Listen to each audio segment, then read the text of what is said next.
Shalom, dunia yang ajaib. Mari nikmati berkat Tuhan melalui ciptaannya. Mari alami keajaibannya setiap hari. Melihat kebesaran Tuhan melalui dunia yang menakjubkan yang ditulis oleh pendeta Doug Batchelor. Mari kita bersatu dalam doa.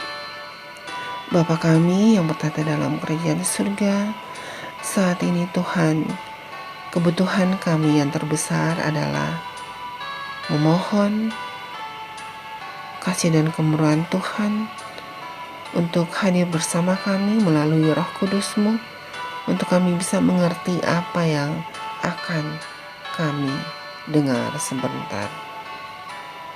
Terima kasih Tuhan, tolong dengar seru doa ini.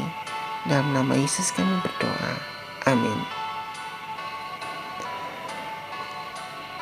Tema bulan ini sejarah dunia, dan judul hari ini adalah penampilan masuk yang luar biasa.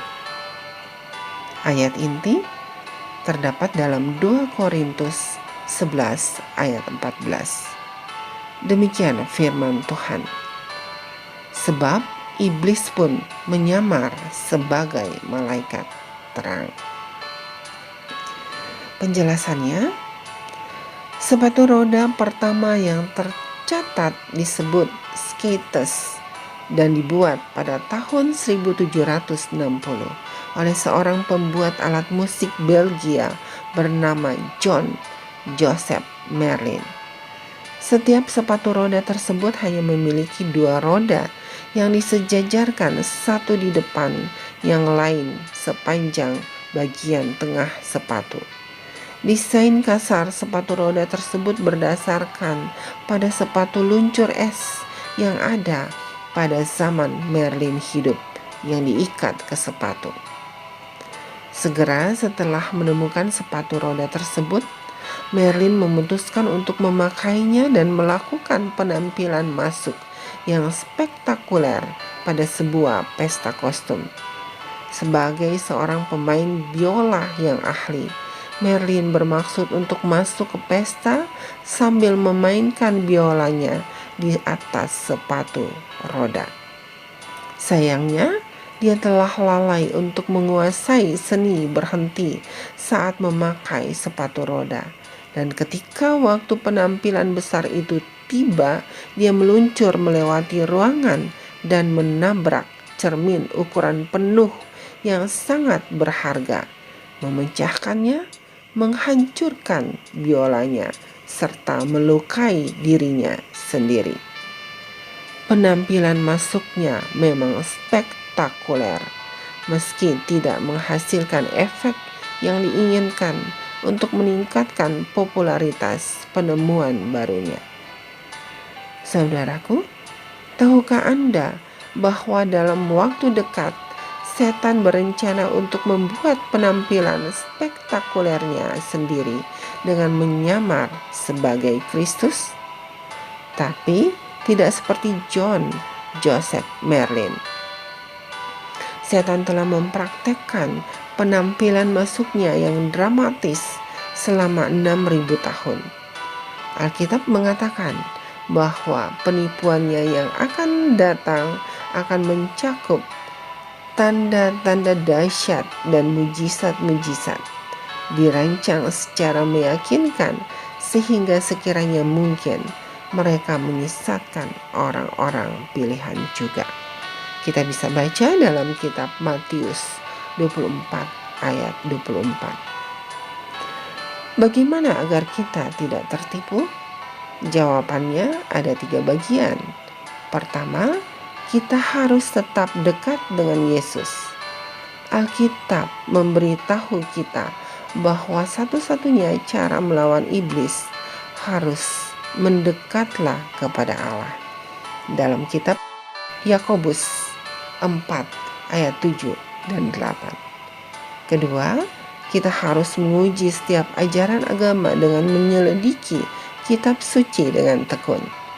Carilah pengajaran dan kesaksian.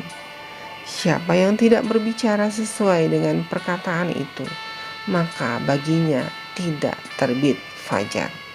Yesaya 8 ayat 20. Ketiga, kita harus berdoa untuk ketajaman nurani yang dapat diberikan oleh Roh Kudus, karena hal-hal rohani hanya dapat dinilai secara rohani. 1 Korintus 2 ayat 14.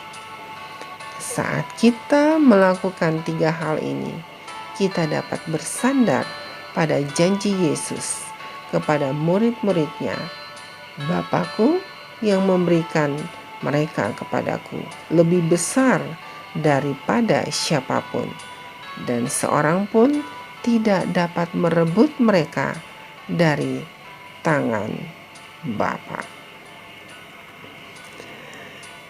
Saudaraku, mari kita bersatu dalam doa. Ya Tuhanku, terima kasih kami telah belajar sedikit firman-Mu. Kiranya Tuhan, dalam kehidupan kami bisa membedakan mana yang baik, mana yang tidak baik. Kami selalu bersandar kepadamu. Tolong kami agar supaya dalam kehidupan kami selalu berkenan kepadamu. Kiranya penampilan spektakuler dari setan tidak kami tiru, karena kami selalu mengandalkan Tuhan dengan banyak berhubungan denganmu, berdoa, sehingga kami bisa menjalin hubungan yang baik denganmu Tuhan. Kami bisa lebih peka untuk melangkah lebih spektakuler, hidup lebih dekat denganmu. Terima kasih Tuhan, tolong dengar seru doa ini. Dalam nama Yesus kami berdoa. Amin. Saudaraku, demikianlah renungan hari ini. Tuhan memberkati. Amin.